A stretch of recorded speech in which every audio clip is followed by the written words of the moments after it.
And listen, I love this last segment we just had. Religious liberties are under attack. We're going to go further into that as we go through this program. And one of the areas that we are witnessing religious challenges, if you will, as it relates to our liberties is in corporate America. Woke ideology continues to march its way through big business in corporate America. And it's, as a result, becoming increasingly difficult for conservatives to find a bank, a broker, or other types of vendors that are not bringing their own radical politics into their business practices. So one of the questions we hear a lot is, what can we do about this? What are the alternatives? How do we push back against it? And fortunately, there's a new database that can help.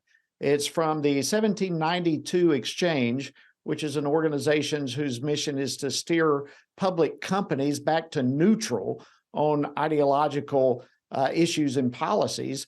They also literally score more than 1,000 different companies on how likely these companies are to cut ties with consumers just over their beliefs. So this is a much needed resource, especially in the days in which we're living. So joining me now to discuss this is Paul Fitzpatrick. He's the president of 1792 Exchange. He's a former FRC team member for many years. And so, Paul, we welcome you to Washington Watch. Thanks for the incredible work that you're doing. Jody, it's my honor to be with you. I was so blessed to work in that building where you're sitting right now for 20 years. And I'm just so glad to be on this show and just want to help educate folks. Well, listen, we're proud of you too, and how the Lord has opened new doors for you, and what you're doing right now is such a significant task in the day in which we're living. So let's just start there. Let's talk about the new database. Tell us about your organization. What is 1792 Exchange, and what are you doing? That's a great question. I'll start with the organization. We exist to protect free exercise, free speech, and free enterprise. And as you said, to engage woke corporations to help move them back towards neutral. So they focus on returning shareholder value, treating their employees and communities and vendors with respect. And we like you, have seen the threats posed by the left. The last institution the left took over, as you alluded to in the intro, is corporations. And what we've seen is a marriage of big business and big government, and the progressives leveraging that to actually silence people. We have examples we can go through of websites being shut down, being deplatformed, books like Ryan Anderson's When Harry Became Sally being pulled from Amazon. We know that FRC has had many vendors, as you shared today, say that they're not going to work with you anymore for ideological reasons, conservative positions or biblical positions. And so what we did is we realized if you're running a business or a nonprofit, or frankly, just running your family, you do not have enough time to evaluate all of your vendors and what are they doing? What's the risk? What's the likelihood that they're going to cancel you or deny service for ideological reasons? So as you said, our team has spent countless hours. We've evaluated over 1,000 companies, and we've rated them on their likelihood of canceling or denying service. And so you have a company could be high risk, medium risk, or lower risk. And so we're really excited about that. And we want folks to use it. The whole idea is to get them to dive in and get educated. And I can talk more about that as well. Okay, that's phenomenal. And unfortunately, Paul, we're living at a time where this is necessary.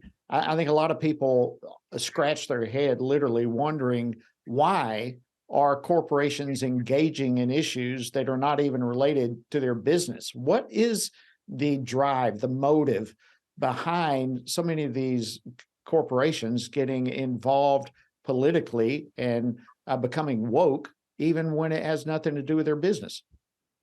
That's a great question, Jody.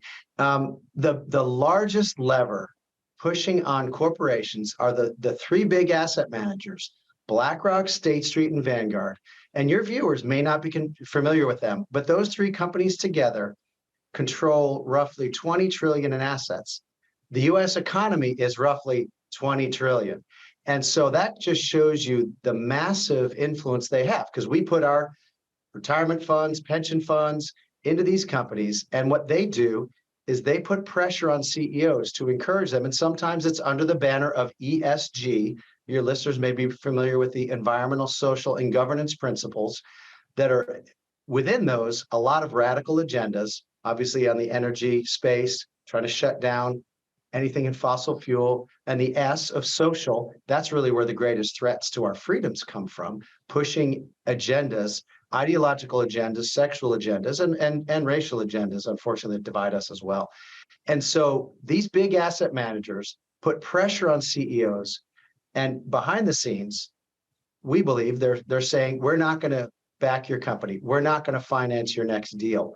We also know that publicly, asset managers and banks, other financial institutions are joining together to sign agreements and these alliances on the E of ESG to say we're going to get our portfolios and our investments to net zero.